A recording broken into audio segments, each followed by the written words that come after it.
suis maintenant avec le docteur Soufiane Ghanem qui va nous expliquer un peu plus en quoi consistent ses travaux. Bonjour. Bonjour. Donc, je vous laisse la parole tout de suite. On est bien curieux de savoir où est-ce que vous en êtes maintenant dans vos travaux. On avait fait une première entrevue en 2013. Donc, à vous la parole. D'accord. Donc, merci pour cet entretien. Donc, moi, je suis chercheur postdoctoral dans le laboratoire d'Alexandre Prat.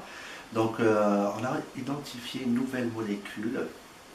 Elle est très importante et on voit elle a un rôle vraiment prépondérant en fait en matière de la sclérose en plaques. Donc cette molécule, donc on a des résultats in vitro et aussi des résultats chez les animaux. Cette molécule, elle est présente sur une population de globules blancs qui vont aller circuler du sang vers le cerveau et induire cette inflammation et cette lésion dans le cerveau chez les patients. Donc les travaux ont bien avancé, donc j'espère que cette piste-là, ça va nous amener vers un traitement de la sclérose en plaques. Plus particulièrement, en fait, on travaille beaucoup sur cette forme progressive secondaire, c'est parce qu'il n'y a pas de traitement.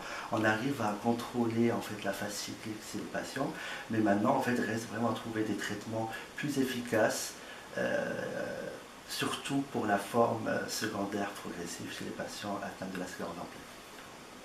Donc, on est optimiste, si je comprends bien, d'avoir des choses importantes, des résultats importants pour les gens qui ont une forme progressive de sclérose en plaques dans les prochaines années, selon vous? Oui, il y a eu beaucoup de découvertes, donc moi je suis très confiant par rapport à ça. C'est que déjà en fait à Montréal, il y a beaucoup d'équipes qui travaillent sur l'identification en fait, des nouveaux mécanismes biologiques, des nouvelles molécules qu'on va pouvoir en fait traiter, qu'on va pouvoir cibler pour arrêter ce flux des cellules qui sont inflammatoires et qui induisent en fait les lésions. Donc moi je suis très confiant parce que j'ai lu pas mal des présentations, que ce soit dans des congrès nationaux et internationaux, et que les gens, ça avance bien. Et j'espère que dans les années à venir, il y aura un traitement surtout en fait pour la progression secondaire chez le patient, parce que c'est vraiment ce stade de la maladie qu'on maîtrise moins et qui a moins de traitement.